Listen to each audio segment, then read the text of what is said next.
నకిలీ మద్యం వ్యవహారం బయటపడటంతో చంద్రబాబు తప్పుడు కేసులు పెడుతున్నారని ఆరోపించారు జోగి రమేష్. ఇది చంద్రబాబుకి బెన్నతో పెట్టిన విద్య అని మండిపడ్డారు. చంద్రబాబు గుప్పెట్లో ఉండేది సిట్ అన్నారు. చంద్రబాబు సిట్ అంటే సిట్, స్టాండ్ అంటే స్టాండ్ అంటుందని ఫైర్ అయ్యారు. సిట్ ని పక్కన పెట్టి చంద్రబాబు సిబిఐ దర్యాప్తు కోరాలన్నారు జోగి రమేష్.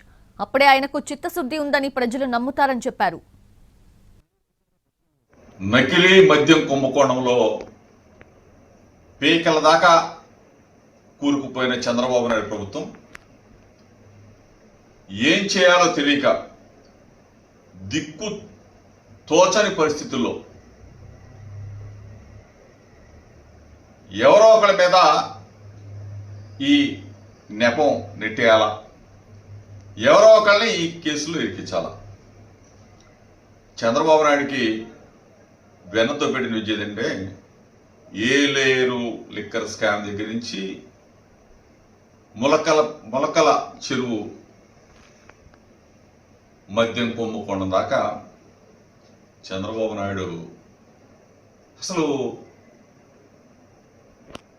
45 సంవత్సరాల రాజకీయ అనుభవం ఉన్న చంద్రబాబు నాయుడు మద్యం కుంభకోణాల్లో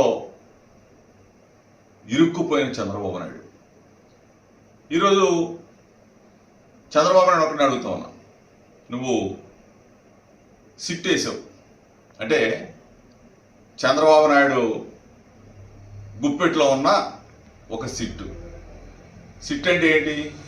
సిట్ అంటే సిట్టు, స్టాండ్ అంటే స్టాండు, పడుకోమంటే పడుకుంటాం, కూర్చోమంటే కూర్చోడు.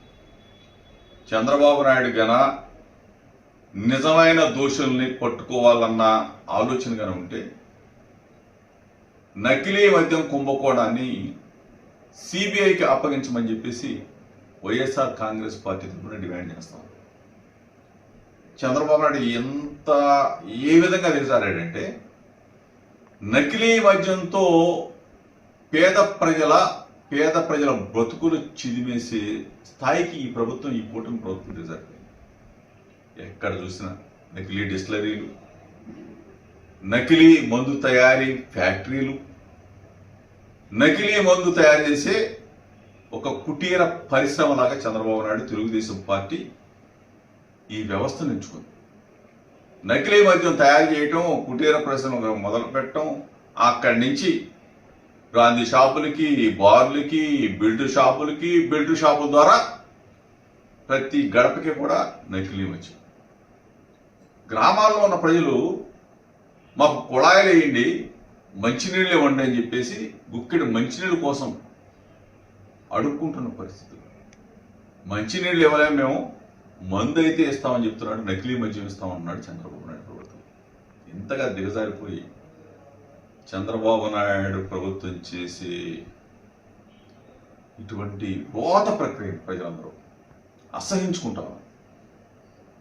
16 నెలల కాలంలోనే చంద్రబాబు నాయుడు పోవాలా, జగన్ రావాలని చెప్పేసి జనమంతా కూడా, రాష్ట్రం మొత్తం కూడా అన్ని వర్గాల ప్రజలు, అక్క చెల్లెళ్ళు, రైతులు, బడుగు బలహీన వర్గాల ప్రజలు, ప్రతి ఒక్కళ్ళు కూడా జగన్ రావాలి, మళ్ళీ జగన్ మోహన్ రెడ్డి గారి పరిపాలనలో బ్రహ్మాండంగా ఆంధ్రప్రదేశ్ రాష్ట్రం ముందుకు వెళ్తుందని చెప్పేసి ప్రతి ఒక్కళ్ళు కూడా విశ్వసిస్తున్నారంటే చంద్రబాబు నాయుడు పరిపాలన ఎంత రోతగా ఉందో ఒకసారి రాష్ట్ర ప్రజలు గమనించమని. ఈ సిట్టు నీవు వేసిన సిట్టుని తీసేసి ఎక్కడ పెట్టేసి, నీకు విలువలుంటే, విశ్వసనీయత ఉంటే చంద్రబాబు నాయుడికి ఒకటే చెప్తాను, సిబిఐ దర్యాప్తుని కోరమని చెప్పేసి మేము అడుగుతా ఉన్నాం. మేము